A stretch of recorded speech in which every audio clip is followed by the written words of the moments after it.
I'm Vivian Anani, a volunteer on this project. Can you introduce yourself and your connection to this historic church building? First of all, my name's Sylvia Kalungi. I am a mom of 2 young adults. I'm married. I'm a proud, charismatic Christian, and I'm also the project's lead and founder of Women and Digital Inclusion, a voluntary organization based here in Liverpool that supports Black migrant women like you and I to get to the table where decisions about them are made. My connection to this historic building, I could say my connection to this building starts way back, over 10 years ago, when I connected with the current leaseholders of the building. I was invited to a Friday night prayer session by a couple of amazing friends. We were part of the same prayer group. I think one was Mrs. Gloria Otu, and the other one was Mrs. Beatrice Tokunu. And they said, you're gonna love this Friday night. It's led by a Reverend Sarpong, and he is amazing. You're gonna love it. So we went to a place called The Latch, and that's where the current lessees used to have their services. And I went for one night, and I stayed for 3 years. You recently used this venue to launch your oral history project. Why was this church building the best venue for your event? So, Women and Digital Inclusion, that's the organization that I'm the project's lead for, was running a heritage-funded oral history record. And for me, this building speaks heritage. It speaks old culture. It speaks old architecture. It literally was the best venue to hold a heritage launch event. Now, I'm blessed to be part of the ministry, which are the current leaseholders and guardians and wards of this building. And I have watched Reverend Sarpong and Mrs. Sarpong transform this beautiful, I call her an old girl, because for me, some buildings for me feel masculine, and some buildings feel feminine. And I call this building an old girl. She has nurtured a lot of people, a lot of businesses, a lot of things have gone on, but she's still resilient. She's still here. And most of the stories from the women who were participants in our oral history project have gone through the same level of pain, and they still have overcome. They're still standing. They're still here. This building speaks that to me. And having looked at various venues and various places that we could hold the event, they didn't even shine half a light to this building. And I thought, I'll approach Reverend Sarpong, because one of the things that I knew was that this building is a community, hub. It's a community space. Like we're sitting in the current community cafe where we can come and have a coffee and, have a lovely hot drink. So I thought, why not have a launch event here? Now we had a checklist of the things that we had to tick off for an event of the caliber that we wanted to hold, to be held here. First of all, the space. And this building has bags of space. We needed secure parking for the Lord Mayors, for the MPs, for the councillors that were going to attend our event. So we needed secure parking. There is a gate. It's a gated space. We needed a public address system. It's available in this building. We needed an ability to publicly project our videos. There's a full high-definition TV that the current lessees showed me that you can actually project videos on here, and you don't even need to bring Wi-Fi, because a lot of venues we went to, they didn't have Wi-Fi. We would have to have taken our own phones or something, and there's Wi-Fi in this building. Tables and chairs to sit up to 100 guests was available. Now. We were also allowed to bring our own refreshments. A lot of venues tied you to their own refreshments, and this was a cultural event, and we needed to bring cultural refreshments, cultural food, a buffet, and Reverend Sarpong said, you can bring your food, you can bring your drinks, we are actually a hospitality licensed venue. The building was primarily built for worship, and that still happens more than a century and a half after it was constructed. As a churchgoer yourself, why will you say religion now plays a less vital role in people's life? Right. I'm not a professional on religious matters. I'm just a Christian. But I've had the privilege of growing up in a different continent. I grew up in Africa, and I've had the privilege of living in Europe for over 20 years. And I'll tell you there's a difference. When I go to Africa, I was born in Uganda, I grew up in Uganda, I came here in my late 20s. And when I go to Uganda, churches are full. They are not. Numbers are not dwindling. They are rising. Like, if you're late, you'd stand outside and you'd still be a distance from the church because there will be many other people ahead of you. Now, dwindling numbers are in Europe. Now, this is what I've found, because this is something that I'm passionate about as a Christian. Why do less people go to church? And I've found that the answer is simple. In the Western world, their economies are more vibrant.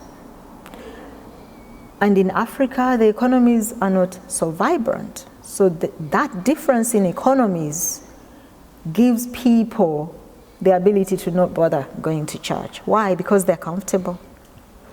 Back in the days, in my grandparents' days, people went to church because they were going through hardships. They felt that they needed to go somewhere where there were other people going through similar challenges, and so they held each other together.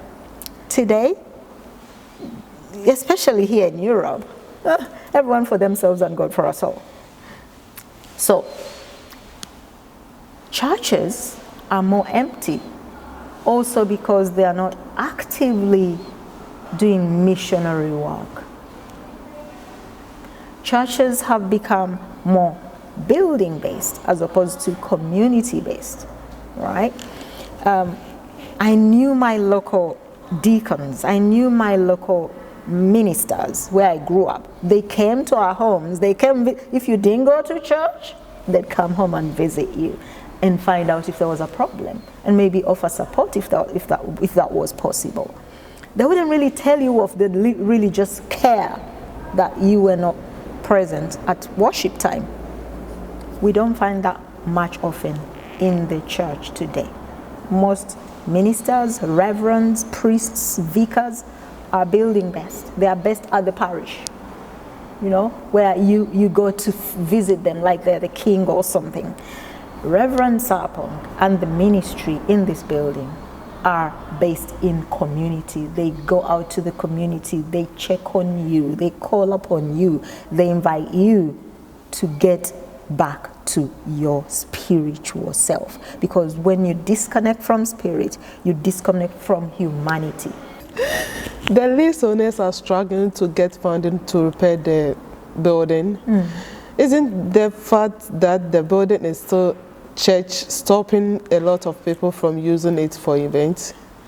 Yeah, we've just answered that question. Yeah, because people don't connect to church anymore. So when they see an old church structure, they think that's a church, right?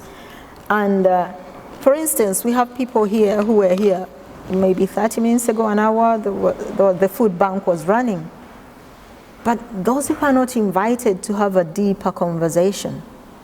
They are not invited to have a deeper conversation as to how they can be helped more so that they can get off food bank and actually be contributing to the growth of this community hub and the food bank for other people who might need, because of the selfishness in life, there will always be people who need, who are facing food insecurity, who are facing homelessness.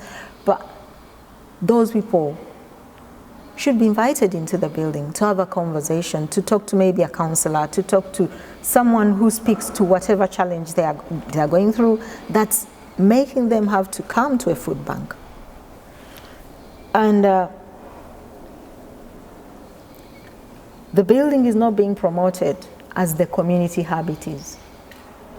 It's not being, on social media, the only thing I see about this building is the services going on and maybe the events once in a while that are going on. Otherwise, there's no talk about the community hub. There's no talk about the young people ministry, the women ministry, the book club, the children's, play group, the children's creche. That creche should be running every day. I don't know about young parents today, but when my babies were young, I could give my arm and leg for somewhere to take them to spend even an hour or two. So just give me a break, right? Young parents, and it's worse today. Young parents just need somewhere to, even to just drop their baby for an hour and just take time to go to the hairdresser, right? That creche should be working. It should be running as a proper creche. There should be a sign outside this door telling people there's a creche here and you can bring your children, and we have trained people, they are CRB checked, and they'll support you with your babies for an hour or two a day. Right? This cafe should be running. There should be hot buns. We should be smelling beautiful bakery stuff happening in the cafe right now. Did you see any old artifacts in this church or learn anything new about old building by using this church premises for your events? Every time I enter this building, I see something new. Literally, something new. Look at that stained glass. It's gorgeous. It needs to be restored. Not removed and thrown away, restored. Look at the arches. They are the large arches, creating spaces that you can actually create different spaces inside each arch. Then there are these tiny little arches. There is the black and gray marble. Then there is the brown marble in the bigger arches. Then you look at that circular, atrium-like window with little florets, or they even look like snowflakes, right? This is all art in this building. This building is art in itself. Like every time I come in here, I see art. Apparently there is an old piano that is original to this church building that is still here. Actually, it's right here behind me, right? It's a Woodstock clay. This is an old, original, where do you find things like that? Tourists should be here, pouring in here every day. These are the things you actually promote on TripAdvisor. That's something I wanted to say also. If I was leasing this building, it would be on TripAdvisor already, as somewhere people who come to Liverpool should visit, like they visit Penny Lane, they visit the old Anglican Cathedral, they visit Paddy's Wigwam. They should visit this building. It is architectural, cultural heritage, history oozing in its very brickwork. It should be, on a heritage trail. There are trails, they call them heritage trails. This building should be on it. It's just oozing heritage and culture. This building needs to be promoted more to not just church, but to the community. And then the community will build the church, because humans build the church, not the buildings. Okay, thank you. Thank you for your time. You're most welcome.